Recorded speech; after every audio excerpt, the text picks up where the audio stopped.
So in a way you could say life is the best teacher, right? That's Yes. what I'm saying. Of course, it is. Yeah. Whatever form that shows up in, you know. Yeah. Of course life is your teacher, anyway. And considering that life will be your teacher anyway, in your experience, would you say it's useful for seekers to have a teacher in person? I have found it tremendously useful, yes. Because, I mean, what do I know what would have happened if? But,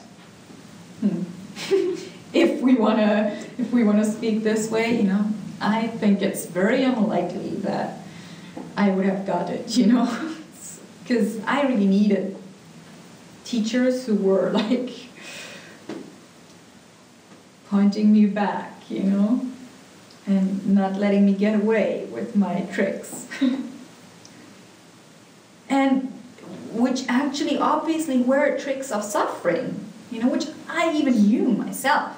And yet it was like, I was just so good at fooling myself that it was very useful to have alive teachers in form who would just play my tricks, you know, who would just point them out to me.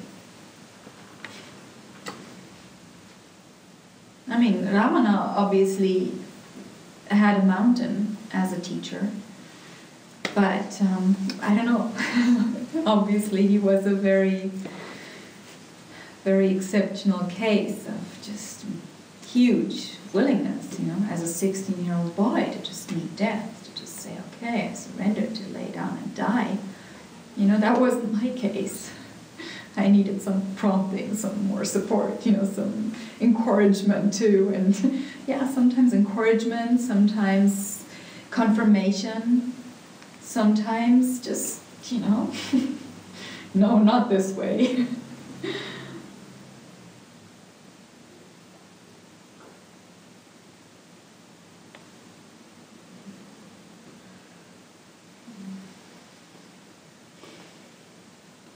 In your work with people, what is most fulfilling to you?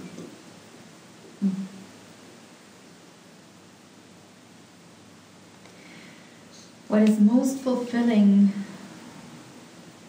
of course, is, I mean, that there is this possibility that you know, when people really discover themselves, when people really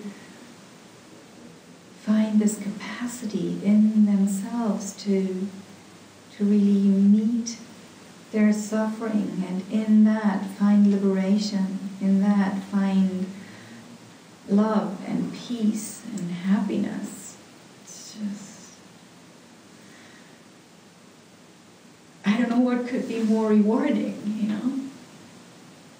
I mean, just to witness that, even just to experience that, just to, it's like, that's the best I know that can happen in a lifetime.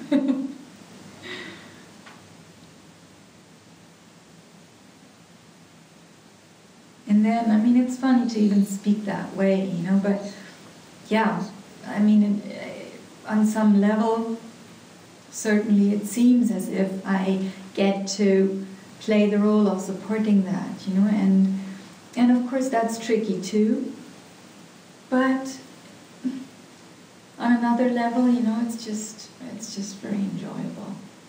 I mean, what else would I want to spend my time with, you know? I don't know anything better. And it's just, you know, if I get to spend my time that way, it's like, even if it's just that I get to direct my attention this way, you know? Where else would I want to be?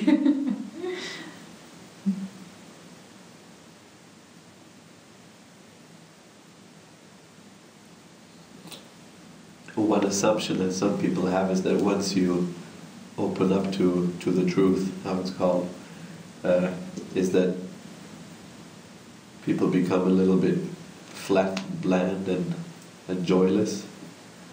What would you say to that theory? You mean other people or these people themselves, or both? No, those people who find spiritual fulfillment, that they kind of lose the normal joy in life.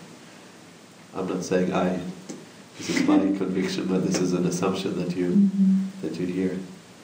Yeah. Sometimes. Just totally not my experience, quite the contrary. I mean, certainly, you know, it's like there certainly were times in my life where I would party more, or where I would, you know, have more fun, as people would think of fun, you know. It's like, yeah, certainly I may have lost a lot of interest in those kinds of amusements, you know. But I would definitely say that my life is just so much more joyful and just so much more exciting, even, and peaceful and happy and fulfilled. It's like, you know, just sometimes just walking along and suddenly there's a tree, you know?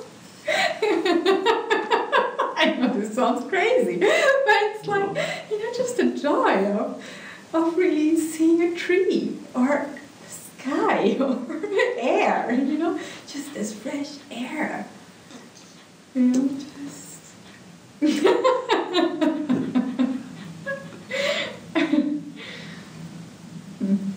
And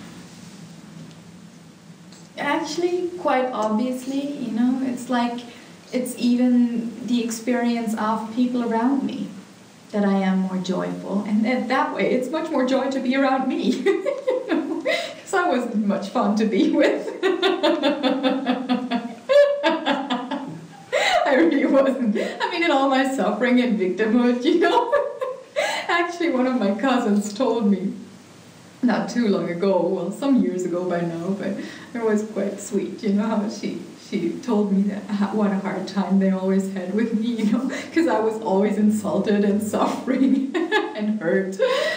And now it's just so much easier to be with me, you know, when I'm happy and fulfilled and peaceful.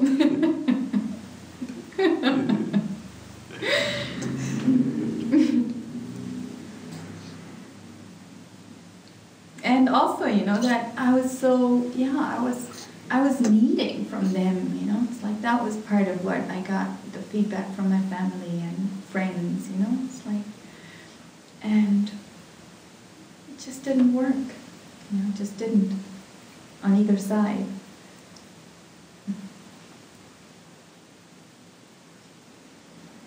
So in a way, your work or your investigations, they seem very pragmatic to me.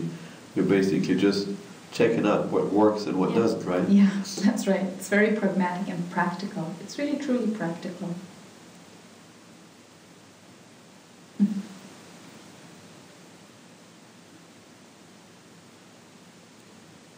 Yeah, that's true. I actually see it that way a lot, you know, that it's really about an intelligent, honest investigation, just kind of a stock-taking even. I phrase it as that sometimes, you know, to really just see what's going on in your life. What do you truly want? And are you getting that? You know, does it work? And if not, try something else. Or even try nothing. And then see what life is like. Just in and of itself, just life itself, just the true nature of life. If that might be much, much better than all of our attempts to try and get something from it or get away from something.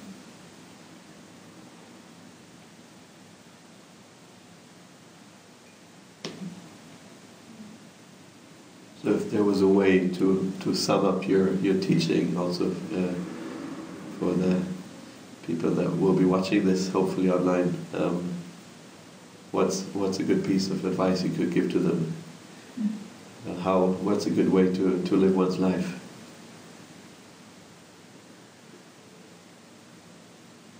Do you recommend any techniques, any methods, anything one can do to live from that place rather than live from a place of suffering? Well, it is not any particular technique or anything to do. And all kinds of techniques can support this, but that's not where it is, and it's not a doing, it's rather an undoing, really, or a relaxing back into what is naturally there. It's like discovering your true nature, I would say. It's really rather allowing yourself to be yourself, allowing life to live itself. And I wouldn't even say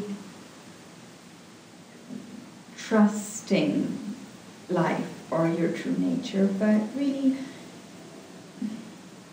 having the courage to find out what's trustworthy. And again, here too, it can be very useful to really consciously, honestly see what's been going on so far. What is it that you have been doing? And has that really been trustworthy? Has that proven trustworthy? All of the beliefs and strategies, all of the doing mentally, emotionally, physically, has it worked? Has it actually proven trustworthy to get you where you want to be, to give you what you want? And if not, it's not even so much trying out something else in the sense of taking on another belief or doing something else or finding some other strategy or technique, but rather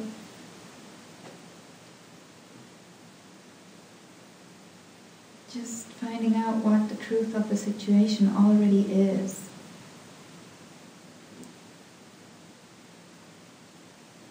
So it's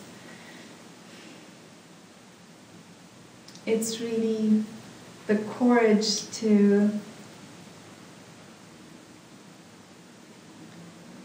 just really see the truth. And in that, nothing else is needed. It's like seeing the truth of whatever it is you're running after. And that's not working. That's not truly giving you fulfillment. And to see the truth of what it is you've been trying to run from. And to just stop and let that catch up with you so you can see the truth of it. And find out that it doesn't actually do you any harm. And in that, there's the possibility to discover freedom. Because then it just doesn't have the power to chase you around anymore. It doesn't have the power to haunt you.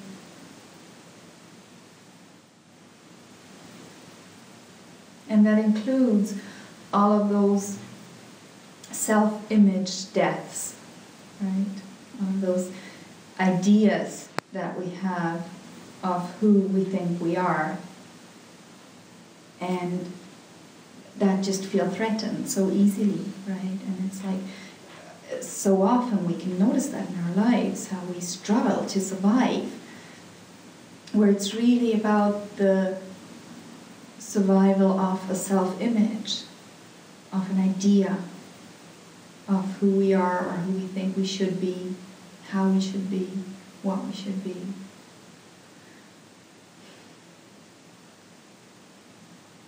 And in order to know who you already truly, really are, there has to be the willingness to let those die if that's what happens. But just not to artificially keep them alive. And that's, again, my favorite definition of what's natural is that is what is in and of itself. It's like that's what cannot and doesn't need to be made, doesn't need to be produced or maintained. And that is the only thing that can really be fulfilling, because everything that's artificially made, produced, maintained, you know you're doing it, and you can't ultimately really fool yourself. You know it's only here because you're busy producing it all the time, and you need to keep running to keep producing it. So you can't really trust it. Of course you can't. So there has to be the willingness to come up with that courage to stop that, and then to see what's there. And that is totally worthwhile. But that has to be discovered in everybody's own experience.